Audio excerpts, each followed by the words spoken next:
Bismillahirrahmanirrahim. Assalamualaikum warahmatullahi wabarakatuh.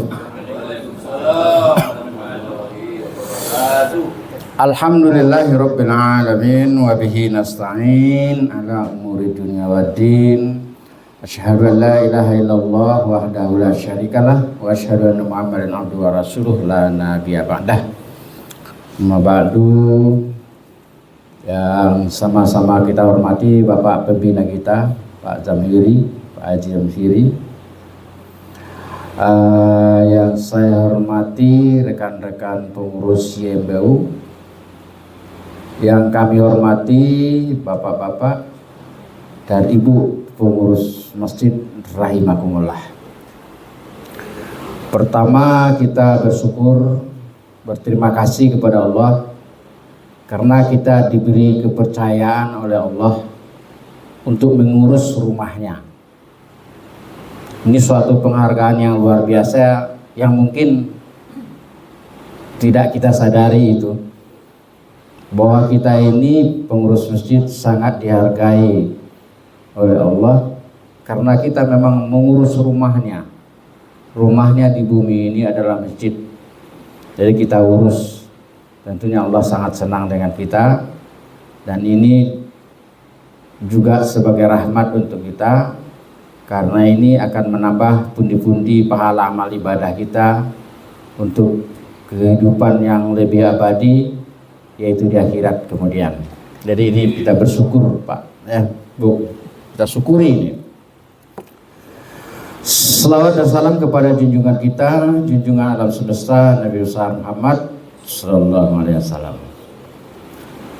Selanjutnya terima kasih kepada bapak-bapak dan ibu pengurus masjid yang telah mensukseskan program kami ini, karena ini juga adalah tanggung jawab kami, tanggung jawab YMBU, Yayasan Mubalik Mandau. Dengan penyampaian ini nanti diharapkan manajemen masjid kita mana yang sudah bagus kita pertahankan dan kalau bisa kita tingkatkan. Mana yang belum kita coba adakan ubah suai namanya. Dirubah sesuai dengan ketentuan yang ada. Ya, sesuai dengan ketentuan yang ada. Bukan semaunya kita atau seenaknya kita. Tidak demikian. Karena ternyata ada panduan resmi dari pemerintah tentang pengelolaan masjid ini. Ada itu ya yang harus kita pedomani. Itu mungkin yang akan kami sampaikan. Dalam hal ini nanti ada beberapa materi ya. Ada penjelasan manajemen secara konseptual. Ada penjelasan manajemen secara implementatif, prakteknya seperti apa gitu. Itu nanti insya Allah kita sampaikan. Saya mungkin sampai jam 10. Nanti baru dilanjutkan dengan manajemen keuangan. Kemudian kiat-kiat memakmurkan masjid. Nanti akan disampaikan oleh narasumber kita bagaimana supaya masjid itu makmur, ramai, tepat, benar dan sebagainya. Itu insya Allah materi kita pada siang hari ini sampai jam 12. Baik, dengan basmalah bismillahirrahmanirrahim kita mulai. Waalaikumsalam. Silahkan Pak. Kita ingin dulu menjelaskan secara konseptual pengertian apa itu manajemen, apa itu manajer, apa itu leader, dan karena ini memang ada di masjid. Baik, kita awali dengan firman Allah. Dan sesungguhnya wanal masjidah lillah wala tad'u ma'allahi ahada. Dan sesungguhnya masjid itu adalah kepunyaan Allah. Jadi masjid itu pada hakikatnya adalah kepunyaan Allah, milik Allah. Lalu kita mengurusnya, mengelolanya. Itu kan luar biasa bapak-bapak ini dan ibu-ibu ini. Mengurus rumah Allah, mengurus rumah anak yatim aja luar biasa kan, apalagi mengurus rumah Allah itu luar biasa itu ya. Ini bapak-bapak ini manusia luar biasa ini ya. Mengurus rumah Allah, coba bayangkan itu. Nah itu yang harus kita ingat gitu, sehingga kita termotivasi untuk lebih melakukan segalanya untuk rumah Allah ini. Maka janganlah kamu menyembah seorang pun di dalamnya, di samping menyembah Allah. Jadi artinya begini, Jangan kita mengolah masjid itu karena ABCD, tapi kita mengolah masjid memang karena Allah. Jangan mengharapkan apapun di masjid itu kecuali mencari ridha Allah. Apalagi mau mengharapkan uang, minta uang segala macam, jangan, ada di situ, gajinya di akhirat. Ya, jadi jangan ada mengharapkan uang. Bapak saya yakin dan. Tapi dulu ada tuh, ada bantuan dari pemerintah dibagi-bagi bersama, ada itu sampai kepada kami. Ya. Dan ini ada lagi yang saya dengarnya akhir-akhir ini, ada bantuan dari pemerintah yang terakhir nih, Pak. Itu udah main-main juga saya tengok itu. Itu sampai ke kita sebab ada oknum yang melapor ke kita gitu ke ini. Ini kenapa? Karena dia masih mengharapkan sesuatu dari itu. Jangan mengharapkan materi, jangan mengharapkan supaya namanya baik, supaya terkenal segala macam, jangan. Ketahuilah bahwa masjid itu adalah milik Allah dan kita tidak dibenarkan di situ. Fala tad'u, maka janganlah, ya, jangan kita mengharapkan apapun kecuali dalam rangka mencari ridha Allah, dan itu adalah kewajiban. Saya jadi pengurus masjid karena ini adalah kewajiban dari Allah. Nah, itu mungkin dulu komitmen itu dulu, Pak.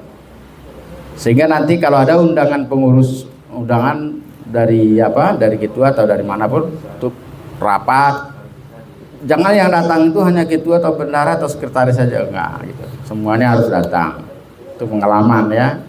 Pengalaman. Sebab saya dari tahun 90 sampai sekarang menjadi pengurus masjid juga. Dari tahun 90-an sampai hari ini saya pengurus masjid. Jadi saya berpengalaman juga itu tentang masjid itu. Ya.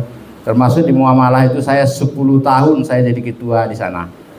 Di muamalah 10 tahun jadi ketua, 2 periode ya. Jadi banyak yang kita alami gitu. Mudah-mudahan itu tidak terjadi ke depan. Karena di latar belakang itu juga kita ini mengadakan pelatihan ini. Masih tolong carikan tempat duduknya ada ya. Mungkin di kursi itu. Sini ada kursi. Kalau perlu meja itu ditarik lagi ke sini baru Lanjut ya. Masih muat deh. Mungkin ditarik meja itu ke sini bisa. Jangan mencari apa-apa di masjid itu kecuali dalam rangka ya untuk mengabdi kepada Allah lah, mencari ridha. Itu dulu yang pertama ya.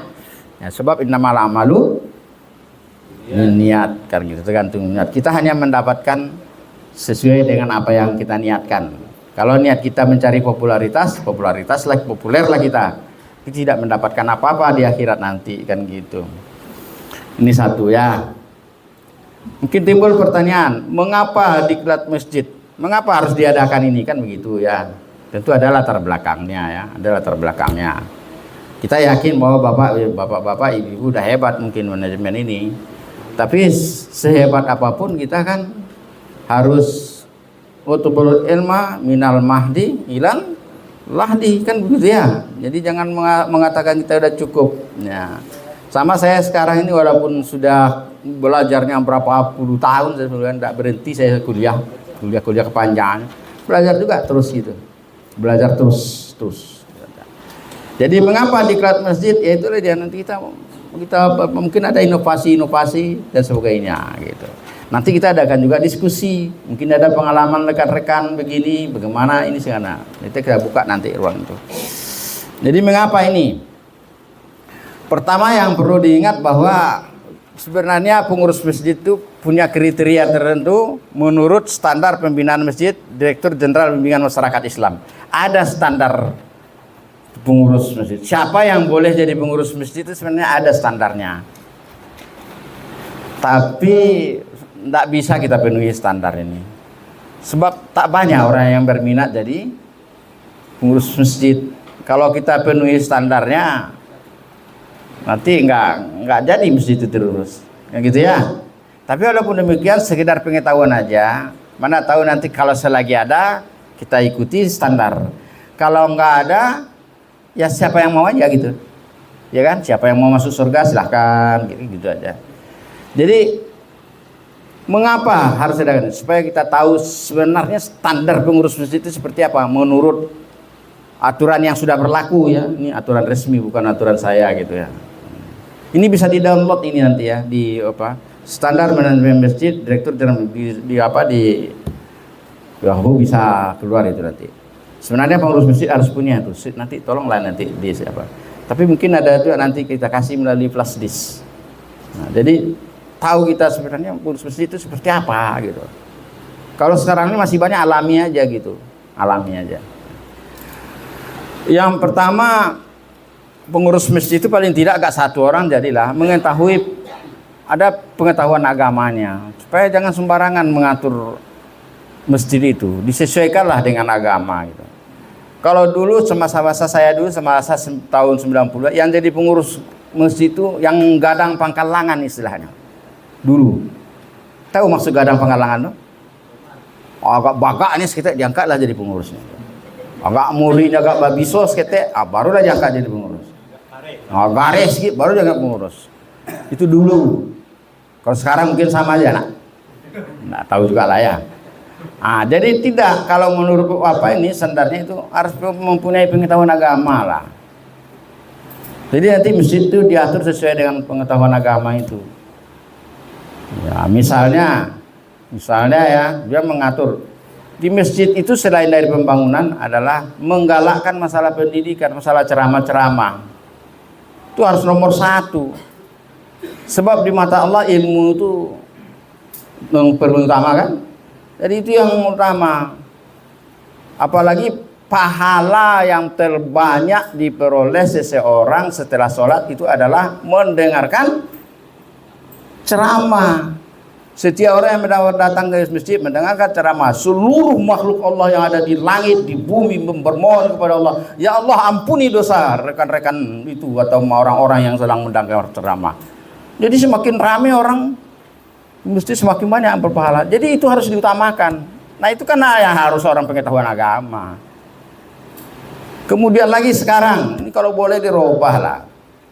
Ceramah itu jangan apa kata Ustadz.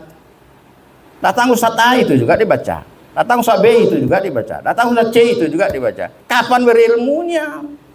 Jemaah. Makanya tadi harus orang yang berilmu. Kalau buat silabusnya. Buat silabusnya Ustadz ini mata kuliahnya, Ustadz ini buat ini. Saya sampai sedetil saya buat tuh kalau di Masjid Baitur Rahmah. Ustadz ini yang dibaca ini saya buat itu. Ya. Boleh juga ditiru enggak apa-apa nanti itu. Jadi jangan apa kata Ustadz aja. Sampai dari tahun sekian sampai sekian masalah wudu aja misalnya. Nah, sedangkan masalah wudu itu panjang ceritanya. Maka yang tahu itu kan hanya orang yang tahu agama kan.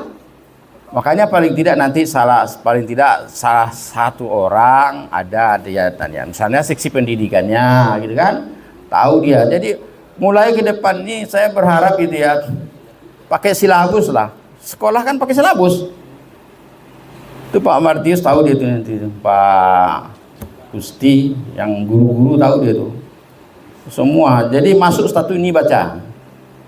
Kalau lari-lari dia besok ingatkan. Kalau mau dia ingatkan, tidak usah dipanggil, gitu aja. Kita harus punya target, bagaimana supaya jemaah kita yang masuk surga semua. Itu tugas kita, tugas pengurus. Makanya kita fasilitasi, bagaimana orang supaya berpahala, ya, bagaimana orang supaya berpahala. Ya, bapak ya, orang yang paling rajin ke masjid itu murah rezekinya, ya, paling murah rezekinya. Fa'budu apa? Surat Quraisy. Alah kok jadi lupa saya ya. Artinya sholatlah di masjid, maka kamu akan sejahtera. Alladzi at'amakum min ju'. Ya. Orang yang sholatnya di masjid itu dia hidupnya sejahtera. Wa amanahu min khauf, dia akan tentram hidupnya. Orang yang ke masjid sholat. Surat Quraisy Pak ya. Lillahi fi Quraisyin ila fi mriyah latashita yasayf falyabudu rabb hadzal bait. Menyembahlah kepada Allah yang punya rumah ini, sembah salat. Alladzi at'amahu min ju', artinya supaya kamu sejahtera. Itu arti bebasnya, supaya sejahtera. Jadi orang yang rajin ke masjid itu pasti sejahtera dia. Masa iya? Ya, ayat lain kan aja, wa may yattaqillaha yaj'al lahu makhraja wa yarzuqhu min haitsu la yahtasib. Kan jelas itu semua itu. Ada lagi hadisnya itu, selagi dia punya dosa rezekinya akan ditahan oleh Allah. Itu hadis. Banyak. Apalagi masuk kepada masjid dibaca doanya. Kalau mau masuk apa dibaca doanya? Selawat dulu, minta ampun, baru apa? Ya, kan ada hadisnya itu. Ya. Bismillah, assalatu wassalamu ala rasulillah. Allahumma gfirli dhunubi waftah li abwaaba rahmatik. Itu masuk. Makanya dia bisa masuk surga, rahmat surga. Kalau keluar langkah kiri, Bismillah. Kemudian dibaca assalatu wassalamu ala rasulillah, baru Allahumma ftah li abwaaba fadlik. Ya Allah, bukakan aku pintu karunia, pintu rezeki karunia. Makanya orang rajin ke masjid rezekinya kan berlimpah ruah. Tapi kalau diminta, kalau tidak diminta kan tidak dapat kan? Artinya berdoa. Nah, ilmu-ilmu seperti ini harus dimiliki oleh pengurus, nanti baru diterapkan kepada jemaah. Nah, itu maksudnya. Makanya harus ada ini coba ya. Jadi kalau dapat salah seorang jadilah misalnya ketua bagian pendidikan atau seksi dakwah. Cobalah. Bisa konsultasi dengan kami di sini kok. Konsultasi ini. Ini mau kita buat nih. Kami memang udah punya cita-cita membina masyarakat. Namanya aja YMBU, Yayasan Bina Umat itu mau membina itu rencananya kan gitu. Cita-cita kami. Inilah kami lakukan ini ya. Samping ceramah. Oke ya, jadi memiliki pengetahuan agama salah satunya ya. Bukan orang kaya, bukan orang panggalangan, bukan orang terpandang. Akhirnya nanti itulah seharusnya pengurus itu memasukkan orang ke dalam surga, enggak jadinya. Terus saya ini satu ya. Kemudian jemaah masjid, yang jemaah itu artinya jangan kadang-kadang aduh kalau dulu kalau sarang enggak ya. Padahal dia tidak pernah ke masjid itu, tapi karena dia kaya, pelanggan juga kadang penggalangan juga kadang diangkat juga jadi ketua. Enggak harus dia jemaah. Jemaah orang yang menarik. Senang orang ke masjid itu karena ada ketuanya gitu. Jadi kepribadiannya pun enak gitu kan. Ya Pak ya. Jadi jemaah ya. Kalau enggak jemaah enggak usah. Nah, ini memiliki kepribadian yang baik, jelas ini ya. Tentu ya enggak ya harus memiliki kepribadian. Ini menurut standar pembinaannya. Orangnya harus baik lah, kalau bisa bicaranya yang lebih bagus gitu kan. Kemudian memiliki ahlian memimpin, leadership. Nah, ini nanti dijelaskan nih. Dia harus memiliki keahlian memimpin, leadership, harus bisa jadi leader. Nah, nanti kita kasih tahu ada tadi leader, apa itu leader. Kemudian juga memiliki kemampuan manajerial, manajemen. Nah, kalau kita tidak punya keahlian manajerial, cuman pula kita mau mengurus masjid kan gitu kan. Nah, nanti insya Allah semuanya administrasinya kita tunjukkan. Struktur organisasinya pun kalau saya lihat banyak kacau balau tuh di masjid-masjid itu. Nanti kalau bisa kita standarkan karena memang ada standarnya. Nah, dengan garisnya itu jelas itu. Nah, sekarang nanti kalau bisa kita coba dudukan. Kemudian menguasai bidang tugas. Jadi di masjid itu ada 3 tugas utama, ada namanya idarah, ada marah, ada riayah. Ini istilah ini aja mungkin belum sepakat gitu. Padahal ini udah lama ini tahun 84 ini. Istilah ini. Itu istilah yang kita pakai. Nanti apa itu kita jelaskan nanti. Ya, nah, jadi itulah kriteria pengurus masjid itu sih harusnya. Nanti kopinya berbentuk plastis boleh nanti ya. Nah, kemudian mengapa harus diadakan diklat? Ini ada fenomena. Gejala-gejala di lapangan itu ada gitu. Pertama, sulit menemukan orang yang paham manajemen untuk menjadi pengurus masjid. Ya, saya yakin sulit tuh mencarinya yang paham manajemen. Ya. Pak yang tahu manajemen itu memang sulit juga mencarinya. Oke. Akibatnya yang menjadi pengurus masjid hanya orang yang mau saja, iya kan? Yang mau aja. Kalau tanya masalah manajemen, arti manajemen aja kita tahu ini. Nah, jadi arti manajemen. Meskipun kurang paham sama manajemen, jadi yang mau aja. Tapi itu jajah, itu lebih baik daripada orang tidak ada kan gitu. Daripada lebih baiklah, lebih baik kan gitu ya. Kemudian akhirnya efektivitas dan efisiensi. Artinya begini, kalau kita mengetahui ada kemampuan manajerial dan leadership ini, maka semakin efektif dan semakin efisien. Tujuan daripada manajemen itu kan itu, bagaimana efektif dan efisien. Efektif itu maksudnya seluruh program tercapai, efisien maksudnya dengan kerja sedikit tapi hasilnya banyak. Itu tuh. Nah, ini memang ilmunya seperti itu, dirinya bagaimana lah nanti. Kemudian, jadi akhirnya karena tidak mempunyai pengetahuan manajemen ini, pengetahuan manajerial ini, ya masjid apa adanya aja lah gitu, apa adanya aja lah gitu. Nah, kita takut dengan Allah nanti, malu kita dengan Allah, mengurus masjid, ya begitu-begitulah gitu. Nah, ini yang mau kita berupaya nih Pak. Jadi ini upaya kita, salah satu upaya bagaimana kita kepengurusan masjid itu efektif, efisien, karena memang itulah tujuan utama daripada manajemen. Kemudian di masjid ini tidak jelas siapa melakukan apa, who does what and how. Tidak jelas. Kadang-kadang kerja kepala dikerjakan oleh kaki, kerja kaki dikerjakan oleh tangan, ya. Yang uang sama ketua juga. Mudah-mudahan tidak ada di antara kita. Ketuanya mendatangani, menyetujui aja ini boleh keluarkan pada. Jangan dia pula yang mengeluarkan uang, memegang uang segala macam. Itu misalnya. Nah, jadi tidak jelas. Perkara semua mungkin dikerjakan oleh orang tertentu saja, mungkin ketua saja, sekretaris saja, dan sebagainya saja. Jadi ada job-jobnya itu. Kalau ketua ini kerjanya, saya udah buat itu job description itu. Kalau ketua kerjanya ini, sekretaris ini, bendara ini ada. Jadi kita bagiin. Nah, jadi jangan mencangkul sawah orang, sawah hawa aja tidak tercangkul kan gitu kan. Nah, jadi ada job-jobnya. Kalau ketua ini, sekretaris ini, bendara ini. Jadi tidak jelas, tak kurang begitu jelas atau tidak jelas, mungkin ada juga yang jelas gitu. Who does what, siapa melakukan apa gitu. Kemudian ada juga pengurusnya tidak mau berhenti ini. Nah, itu hebat pula nih. Nah, ada yang nggak mau berhenti itu, dia maunya dia terus. Padahal masjid gitu-gitu aja, nah itu gitu kan. Nah ada itu. Akhirnya saya ketua, saya sekretaris, saya bendahara. Oh dia semua, itu bukan dongeng, tahu saya di mana masjidnya tuh. Kami tahu semua. Nah, dia semua. Ada. Makanya kami semangat membuat ini ya kan.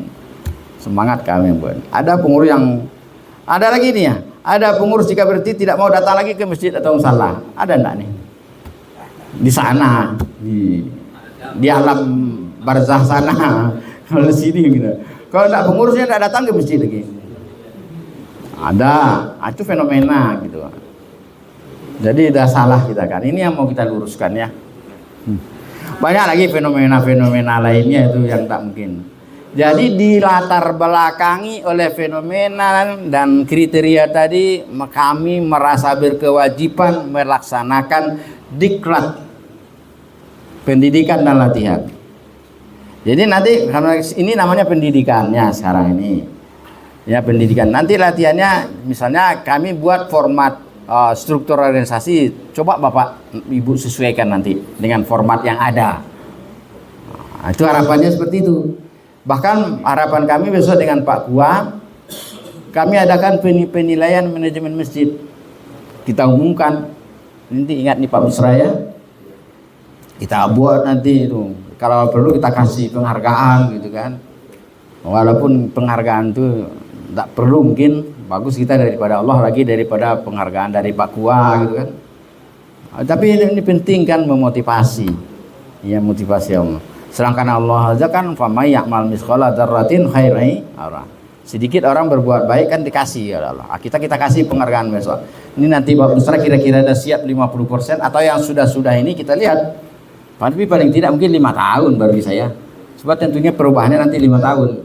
5 tahun perubahannya. Supaya nah ini ya, menyikapi fenomena tersebut di atas IMU dan Kua Mandau batin solapan, masuk batin solapan nih Pak, merasa perlu mengadakan diklat bagi pengurus masjid musala sesuai prinsip manajemen yang berterima dengan mengacu kepada buku-buku bertaraf internasional dan petunjuk teknis dari Kemenak nih. Nih petunjuknya. Nanti Bapak download ini. Download nanti supaya Bapak punya. Pakai apa? Bisa di-download ini. Nah, jadi tahu kita nanti. Coba kalau tidak mungkin ini saya ceritakan semua panjang nih. Saya ambil sikit-sikit aja. Ya. Tidak mungkin segitu ceritakan. Jadi mulai 2014 Pak ini itu sudah ada itu standar masjid itu sudah ada, standar pengurus sudah ada. Tapi setelah kami lihat di lapangan paling Arafah ada Arafah buat doa. Ya. Mesti lain kami kurang jelas lah, tapi banyak yang apa. Nah, materi diklat kita pada pagi hari ini salah, beritahu. Kajian teoritik tentang manajemen, secara teoritis, secara konseptual kita. Apa itu manajemen, apa itu manajer, apa itu leadership, apa sources of power, tipe kepemimpinan, ini ada tipenya diktator, demokratis, situasional, kolegial, karismatik. Ini kalau bisa kita punya ini. Si A dia memang diktator ini penting juga ya. Kan ada orang bersih kare-kare tak karu-karuan juga tuh. Saya kan ketua, tentu saya mau tak mau gitu lagi kan. Kan ada juga gitu, ada juga, perlu juga, tapi usahakan jangan, nah, demokratis sosial. Memang kalau demokrasi ini payah juga. Demokrasi ini sebenarnya hanya bisa berlaku di negara maju, masyarakatnya sudah hebat-hebat baru bisa demokratis. Tapi kalau masyarakatnya nggak apa, payah juga demokratis itu. Makanya di Indonesia dibuat demokrasi terpimpin oleh Pak Harto dulu, karena kita belum bisa 100% tuh demokratis, ya. Nama sekarang demokratis memilih dewan. Apa akibatnya demokratis memilih dewan nih Pak? Apa akibatnya Pak? Apa akibatnya? Siapa yang bayar menang, siapa yang tak bayar? Akhirnya yang duduk itu yang tak paham. Itulah karena demokratisnya belum apa.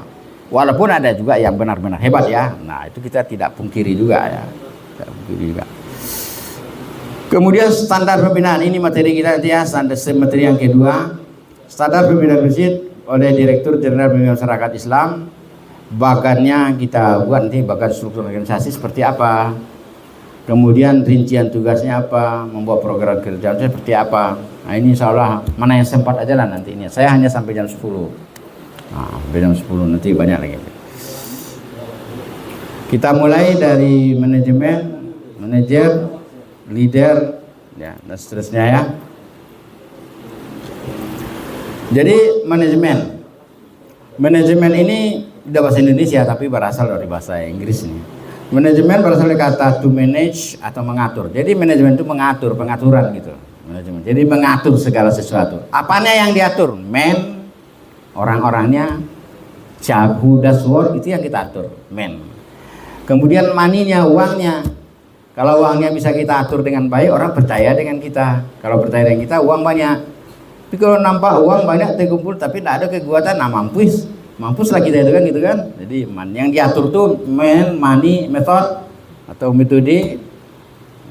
Ya metode lah pendekatan. Kemudian material, materi entah apa inventaris lah, barang inventaris, mesin, and marketing. Marketing itu nanti kalau di pasaran, ini kan dari maksudnya di sini apa nih, human relation lah, marketingnya. Kalau kita itu bagaimana itu supaya ramai, gitu. Itu yang diatur, marketingnya. Bagaimana pembeli, kalau di sini ini istilah orang ekonomi. Kalau tiba di kita, bagaimana masjid itu supaya ramai, itulah manajemen itu. Kita manage supaya ramai, ya. Nah, jadi Bapak harus punya metode bagaimana masjid ini supaya ramai. Jangan dari dulu ke dulu itu juga jambahnya. Apa sebabnya itu kira-kira? Nah, karena marketingnya kurang jelas, kurang apa. Seharusnya tambah ramai. Nah, gitu ya. Apa kira-kira kiatnya itu ya? Supaya semakin hari semakin ramai. Ya mungkin kiatnya nanti dijelas oleh narasumber yang lainnya nanti ya. Yang jelas itu bagaimana metodenya supaya ramai. Pokoknya yang dijadikanlah masjid itu sebagai satu cara yang paling efektif membuat orang sejahtera, aman dan nyaman, masuk surga di kemudian hari. Itu yang mau kita sosialisasikan. Nah, itu tadi yang patut saya baca, perlu dibaca itu surah Ilahi fi Quraisyin tadi itu perlu Bapak baca nanti tafsirnya. Kemudian surah At-Talaq itu perlu dibaca dan hadis-hadis lain. Ternyata bapak-bapak, ibu-ibu, orang yang rajin sholat di masjid hidupnya sejahtera, kemudian aman, nyaman, tentram hidupnya. Kemudian tidak sakit-sakit, tidak begitu. Yang hidup ini kan cobaan. Linabaluakum kan, hidup ini cobaan, tapi dia bisa menerima cobaan itu dengan aman dan nyaman. Itulah jemaah masjid. Nah, ini kita sampaikan. Nah, ini kerja marketingnya itu. Tuh ya, kemudian apa yang diatur dia? Dia man, money, method, material, mesin, and market. Ya. Why? Mengapa harus diatur? Agar 6M itu lebih berdaya guna, berhasil guna, terintegrasi. Kalau terintegrasi menyatu gitu, semua dengan perang Hamas itu kan menyatu dari sana, dari sini, kelompok ini bekerja, mampus Israel gitu kan. Karena dia terintegrasi itu. Di masjid itu begitu juga, sisi pendidikan, sisi dakwah, sisi apa lagi, maju semuanya. Jangan ketua aja gitu kan, atau seksi pendidikan aja, atau bendahara aja, enggak, tapi semua. Itu ya di manajemen itu. Ya di manajemen itu. Agar itu lebih berdaya guna, terkoordinasi, mencapai tujuan yang optimal. Ya bersama kita bisa. Kalau hanya satu-satu, kalau ketua aja atau bendahara aja atau orang tertentu aja nggak akan bisa itu. Ya, tidak bisa. Kemudian jelas siapa yang mengatur jelas si manajemen yang punya wewenang untuk mengatur itu adalah manajernya, ketuanya itu manajernya lah itu. Itulah yang mengatur. Bagaimana mengatur melalui proses dari urutan fungsi manajemen POA. Bagaimana caranya? POA, planning, organizing, creating, and controlling. Inilah cara mengaturnya nih. Iya nih, cara mengatur. Where di mana diatur di lembaga organisasi, dalam hal ini kita di masjid, oke? Masjid.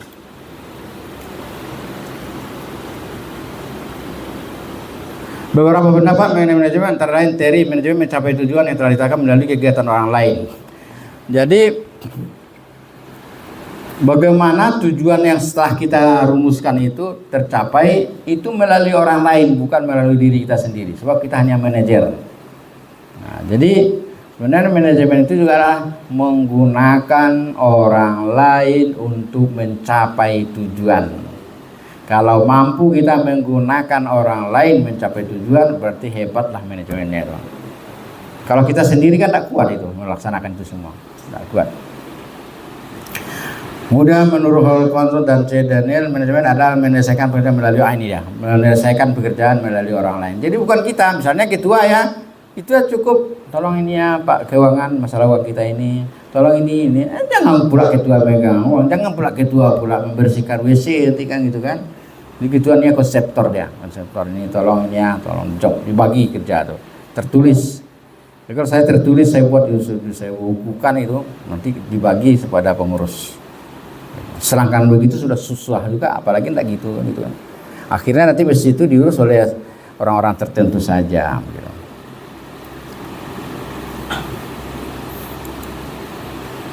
Tapi tujuan tidak ditetapkan gitu. Tujuan ditetapkan dulu, nanti misalnya kita bangun WC, tetapkan sudah gini ya, baru nanti disuruh orang tertentu untuk mengerjakan.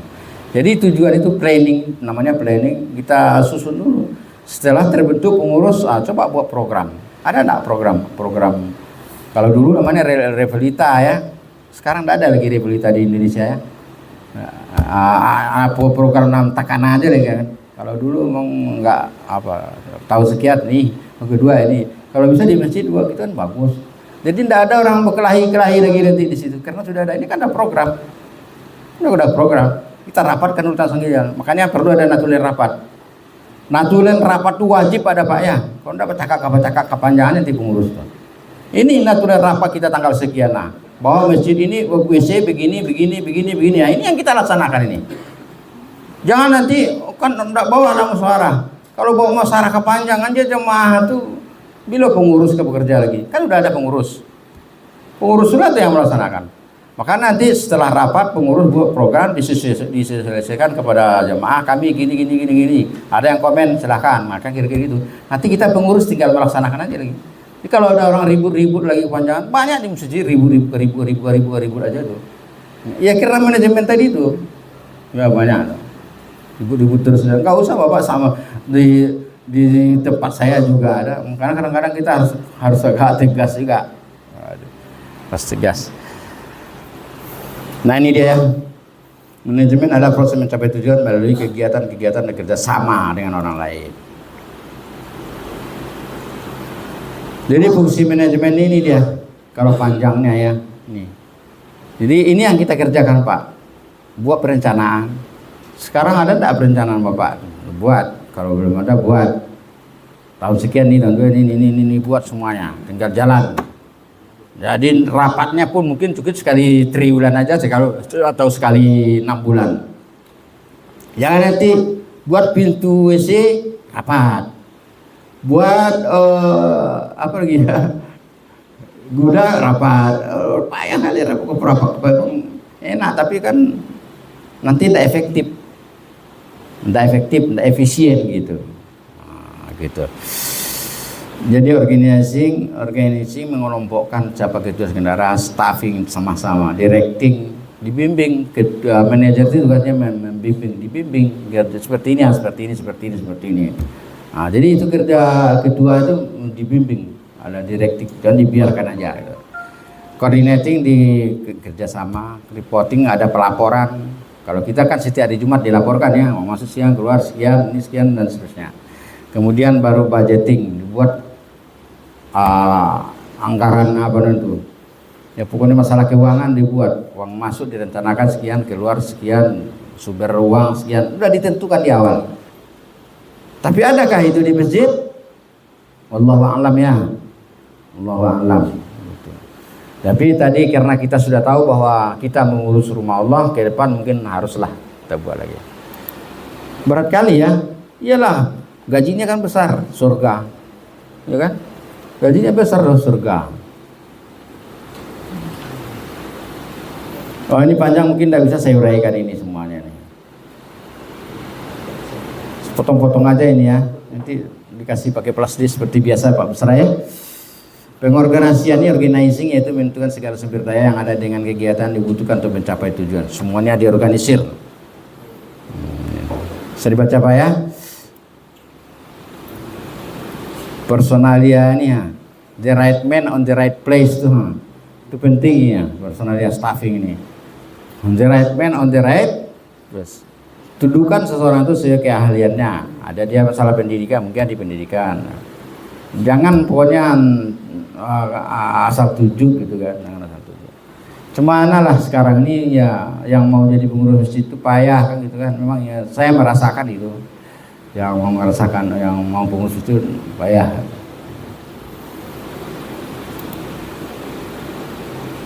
Juga pengarahan activating. Jadi manajer itu mengarahkan, diarahkan. Begini. Makanya nanti staf-staf itu jangan enak-enak dia aja bekerja, ada konsultasi dulu dengan ketua. Bagaimana ini sesuai rapat kita, begini kita lanjutnya. Nah, itu kerja ketua. Nah, diarahkan oleh ketua. Jangan kata ketua suka tiang lah bu ya lah anak apa, tidak bisa begitu, diarahkan gitu supaya terorganisir. Juga pengawasan tetap diawasi, jadi ketua mengawasi juga, misalnya seksi pendidikan, bagaimana pendidikannya. Tidak bisa ketua mengatakan itu tidak tanggung jawab dan itu tanggung jawab seksi pendidikan, tidak bisa. Semuanya di situ tanggung jawab ketua. Nah, paling tidak ada mengawasi, jalan apa tidak. Jalan pada gitu diawasi oleh ketua. Manajer lagi. Nah ini sabda Rasulullah bil jamaah, senantiasa berjamaah, ini jagalah kebersamaan. Dalam kebersamaan dibutuhkan seorang pemimpin yang disebut dengan manajer dan leader. Jadi kalau ada hadisnya itu, kalau kamu berdua pilihlah salah seorang jadi ketua. Itu ada hadisnya itu. Berdua aja itu udah harus kita pilih salah seorang. Apalagi di masjid ya. Nah kita namakan dia nanti pemimpin itu sebagai manajer dan leader. Nah apa itu manajer? Ketua manajer berarti ya. Manajer udah tadi ini belum ya. Manajer dengan pengaturan benda seperti tadi ya. Jadi dia mengatur ya. Sementara leader, jadi kalau manajer tugasnya mengatur, kalau leader tapi menyangkut dengan orang, yaitu membimbing dan mempengaruhi. Jadi yang namanya pengurus itu otomatis dia manajer itu otomatis dia jadi leader. Leader itu lead artinya mempengaruhi. Leader pemimpin yang mempengaruhi. Jadi pengurus atau ketua itu tugasnya mempengaruhi staf-stafnya itu supaya dia mengerjakan pekerjaannya sesuai dengan bidang masing-masing. Itu kerja ketua, Pak. Dipengaruhi. To lead itu yang leader. Nah, tolong kerjakan itu ya, caranya begini. Jadi itu kerja ketua. Jadi mempengaruhi, bukan memaksa, tapi dipengaruhi, ya, mengaruhi. Sementara dia pemimpin menyangkut dengan orang itu membimbing dan mempengaruhi orang untuk melakukan hal-hal yang dapat mencapai tujuan organisasi. Jadi ini metode kita, Pak, yang mempengaruhi, metode tadi mempengaruhi orang supaya bisa bekerja. Dengan demikian manajer dan pemimpin sangat menentukan maju tidaknya atau benar tidaknya suatu organisasi, misalnya jemaah atau organisasi masjid. Manajer dan pimpinan adalah orang yang diberi tugas mengatur dan mengkoordinasikan aktivitas kelompok. Ini bapak-bapak ini mengatur, mengkoordinasikan. Nantilah, Pak, secara teoritis ya. Manajer orang yang mengatur atau mengelola. Manajerial kemampuan mengatur dan mengelola. Siapa melakukan apa, bagaimana melakukan apa seperti tadi. Siapa bertanggung jawab kepada siapa, ada tanggung jawabnya. Sudah manajer dan leader. Panjang ini mungkin tak semua lah saya baca. Yang penting kita tahu tuh kalau manajer itu mengatur, ya. Kalau manajer, kalau leader itu mempengaruhi supaya seluruh program terlaksana dengan baik. Saya potong-potong.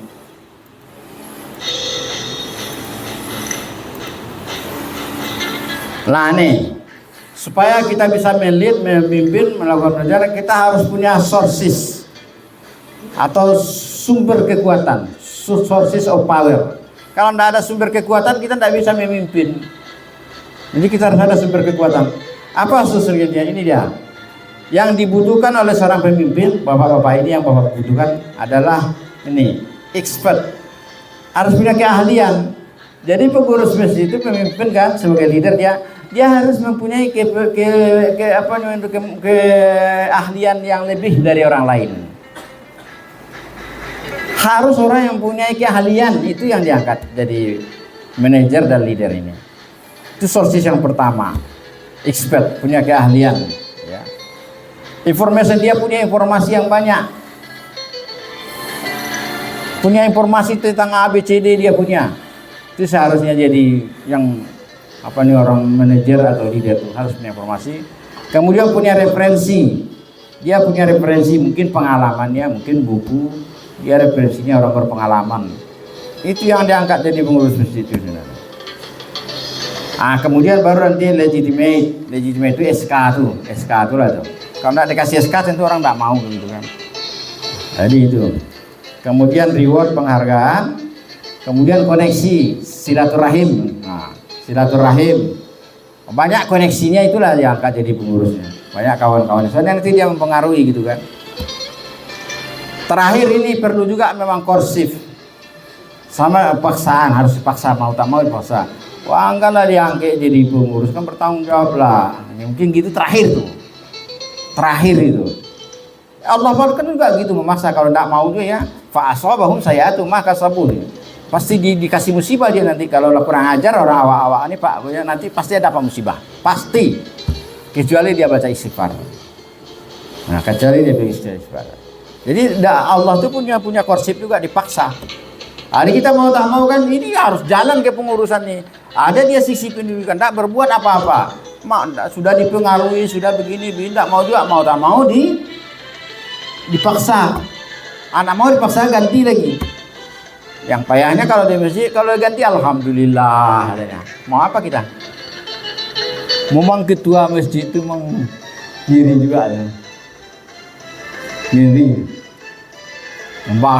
Makanya dia harus punya expert lah ya, punya keahlian, kemudian kesabaran. Dan ini dia sources of power ini. Ini namanya personal power, ini namanya position power. Ini dalam manajemen, ya, dalam manajemen. Ya. Saya maaf ini bahasa Inggris karena sumbernya dari Inggris semuanya nih, gitu kan. Kalau di Indonesia kan masih hafal juga. Ini kita sosis apa namanya ini ilmunya itu masih ilmu luar negeri juga sebenarnya. Nah, habis mungkin ya. Ini ada satu lagi kepemimpinan tuh kalau bisa kita karismatik.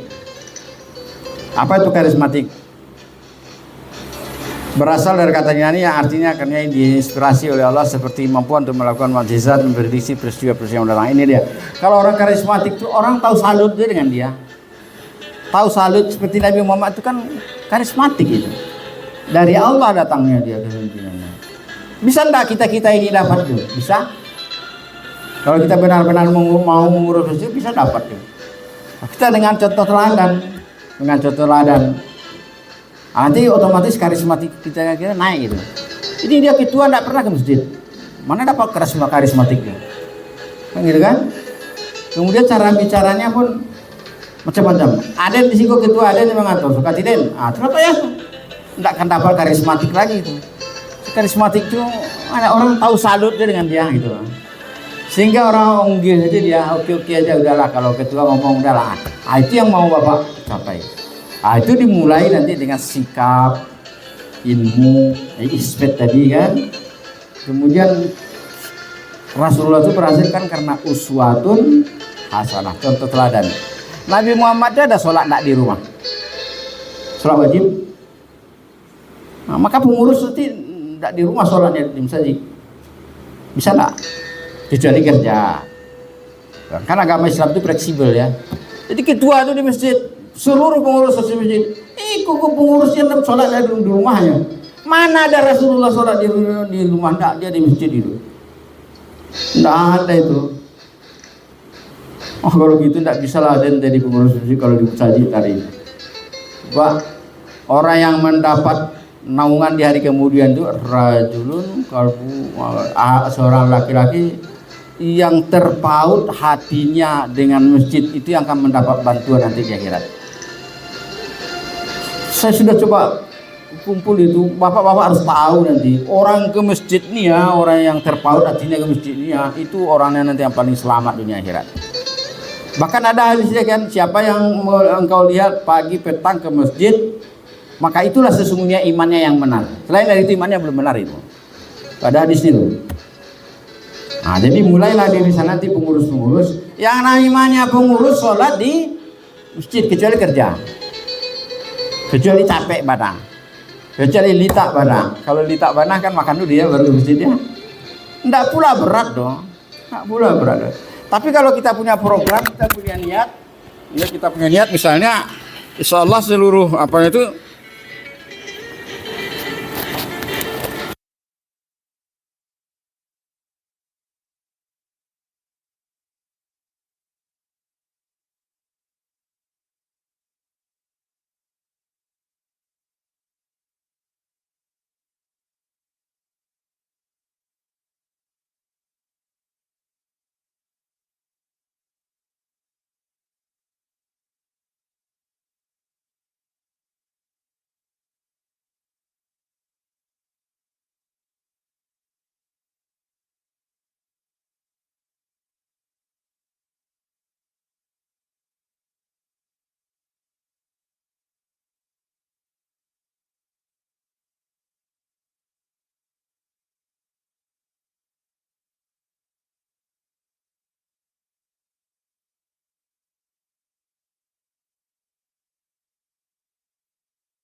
pengurusnya cari. Cuma masalahnya sekarang kalau pengurus menunjuk apa gitu kadang-kadang mereka berantem kan. Jadi tapi kalau udah ustadz yang ceramah, tolong nanti bahas masalah ini ya. Nanti orang malu sendiri. Jadi pakai strategi. Tapi kita ini cobalah cari suara yang terbagus. Kemudian tentu bacanya harus sama dengan imam yang terbagus, benar. Dan juga akhlaknya itu. Kalau imam mengharapkan amplop, saya minta maaf, saya nggak pakai. Boleh saya masukkan satu hal? Karena YMDI ini adalah sudah yayasan ya, bersertifikat, bernomor dan NPWP. Dia berbadan hukum dan langsung ke pemerintah. Terkait dengan hal tadi, imam tadi, bagaimana kalau dimasukkan? Masjid Promes 100, YMBU merekomendasikan 100 imam sekarang. Ini usulan. Oh, YMBU buat satu program, buat satu perencanaan, kita setahun 2 tahun, usulan ke pemerintah untuk menyediakan imam setiap masjid, imam yang masuk kategori tadi. Oh gitu. Nah, nanti imam tadi dibiayai oleh negara, dalam hal ini pemerintah kita kabupaten. Ini masukan saja. Jadi kenapa? Jadi tidak ada lagi nanti ada imam di sana begini, ada imam sini begini. Nah, imam tadi yang 100 tadi sudah di apa nama itu ya? Diuji atau di apa namanya? Sudah sertifikat. Jadi standar tadi itu sama masukan. Ini masukan. Jadi berarti tidak pengurus masjid masing-masing mengganti saya. Ya ini harapan aja Pak, tapi itu berat. Pemerintahan atau urus dirinya kan, gitu kan. Apalagi kita. Nah itu Pak harapan boleh. Ya masukan namanya. Masukan namanya. Tapi kalau itu mungkin berat ya. Kecuali sertifikasi kami boleh. Sertifikasi boleh, tapi tetap atas nama Pak Tua penyelenggaranya, nanti baru kami gitu. Ya, ada lagi? Kalau diharapkan gaji dari pemerintah untuk ini, yang saya kira payah. Nggak bisa, negara kita ini kan. APBD kita 4 triliun. Payah Pak. Tapi ya. Maaf cerita berdusur cerita malas. Oke, ada lagi? Ya, silakan. Oh ini Pak, tadi kita mengurus Pak ya, saya akan masukkan bagaimana ya. Pada umum kita mengharapkan imam itu bagus Pak ya, full, itu bisa dia fokus menjadi imam itu Pak ya. Tapi sementara memang menurut dengan pemasukan masjid Insya juga Pak ya. Saya sering saya lihat dari itu ya, pemasukan masjidnya alhamdulillah banyak. Tapi kalau menjadi imam, pelit menjadi imamnya gitu. Cuma kami sebagai pengurus dan sebagai perpanjangan tangan dari jemaah aja Pak ya. Kalau prinsip kami yang sebagai pengurus jemaah malah. Tapi alhamdulillah kami Pak, walaupun kami nggak pernah banyak kas masjid, tapi alhamdulillah nggak pernah terkeluar ya. Kami sekarang imam kami memang masih baru, baru setahun. Kami gaji pertama, dia dari perdana jadi imam masjid. Alhamdulillah baca lumayan Pak. Baru setengah gini gaji, setengah juta. Itu imam aja, jadi melayani Pak ya. Nah, jadi saya mengharapkan itu kepada teman-teman pengurus. Kita mengharapkan imam itu fokus untuk jadi imam. Kita sejahterakanlah imam itu Pak. Untuk menurut penghasilan dari pemasukan dari masjid. Yang pelit sebagai pengurus untuk menserahkan imam itu Pak. Ya, kadang-kadang memang betul ya. Awak mengurus masjid tapi zalim. Zalim tuh Pak. Masa gaji imam 1,5 juta, 2,500. Apa yang dapat 2,500? Apa yang dapat? Zalim mengurus. Tapi saya mau buat apa? Jadi tolonglah berpikir-pikir. Makanya kita nggak bisa kita imam itu 5 waktu. Kan? Cukuplah nanti maghrib, isya, subuh. Kalau dipakai pula zuhur, pakai asar, kapan dia menambah penghasilannya? Gitu. Jadi kalau saya kan pernah juga dia kenapa enggak sampai boleh kita buat imam itu zuhur ya, asar ya. Berapa kau nambah gaji sebulan? Jadi makanya saya bilang tadi, kalau ada itu di APBD jelas gajinya standarnya jelas. Oke, kalau itu itu udah lama dibicarakan Pak bagaimana supaya imam itu diganti. Sudah lama tapi nggak wujud. Bisa kita aja lah. Ada untungnya kita dapat pahala. Ngapain orang disuruh? Kalau itu kurang pula pahala. Gitu aja kan. Jadi imam itu cobalah paling tidak 5 juta dengan cara-cara lain. Terus saya buat ya, imam saya itu kan kalau di sana emang 3 juta. Tapi dia ceramah itu sekali seminggu berarti 4 kali sebulan. 4 kali sebulan 600. Kemudian dia guru TPA juga. Kemudian dia kepala sekolah juga. Menerima juga 6 jutaan dia 5 jutaan sebulan. Kira-kira gitu kita buat kasih jobnya. Pun kalau dulu saya aja jadi imam dulu sih karena takut tidak dapat honor. Saya aja lah jadi imam kan itu kan. Sekarang udah cari, udah tua kan, udah berlupa segala macam, tidak berani ya jadi imam lagi lah. Berani ya itu. Malah itu dulu saya imam itu lama juga sih jadi imam dulu. Sekarang tak kuat lagi. Ya Pak ya? Ya, 1 menit. Apa? Singkat aja. Ini tadi Ustaz mengatakan yang muazin itu jangan dikasih. Tapi kalau tugasnya lengkap bagaimana? Dia muazin, kemudian karena imamnya zuhur, asar, ada, dia berangkat itu jadi imam. Kemudian dia ini kita kasih honor. Ya kalau dia muazin. Ada di sini dari mana Anda jumpa saya jangan dikasih honor yang muazin itu Pak. Dikasih honor. Kalau Bilal dikasih honor. Kasih Pak. Kasih honor. Bilal bin Rabah. Oh enggak siapa Bilal itu Pastor Romawi. Ya tadi kan merangkap ya Pak. Dia merangkap. Merangkap langsung dia pakai Muazin aja dia. Imamnya zuhur, asar, masih di sini ya. Imam dia, muazin dia. Iya. Mana manusia lain? Tapi bayarnya kan dinaikkan Pak. Ya nggak apa-apa. Siapa nanti imam lain orangnya kan. Ya, kalau imam utama udah jelas, kan? Masa dia semua bagi-bagi lah. Itulah makanya tadi itu apa tadi istilahnya itu staffing itu ada staffingnya. Kan ada staffingnya tuh. Siapa imam, siapa muazin, siapa ini ditunjuk. Pasti mau orang Pak jadi muazin, tapi diceritakan bahwa siapa yang hadir sebanyak apa orang yang hadir sebanyak itu dia dapat pahala. Pasti berlomba-lomba orang jadi muazin. Tapi kan Pak ada kriteria mau untuk muazin Pak. Orang, saya udah lama jadi pengurus juga tidak pernah bahkan orang berebut jadi muazin. Cuma saya stop kamu belum bisa. Kalau mau bisa begini, saya bilang aja gitu. Gitu aja berebut orang Pak. Wah ini mulai lah saya kalau dia bapak-bapak payah juga ada ya. Usahakan lah itu imam lah dia. Muazin lah dia. Muda-muda disuruh jadi muazin, paling muda. Gawat juga tuh bapak-bapak tuh udah mahayun. Ya ada lagi. Terima kasih. Terus kalau yang mungkin kayak gitu yang bisa saya sampaikan karena waktu kita terbatas. Kalau manajerial ini kan lama sebenarnya. Kalau saya di S2 4 tahun, di S3 7 tahun saya baru tamat saya masalah manajemen. Repot juga sebenarnya masalah manajemen.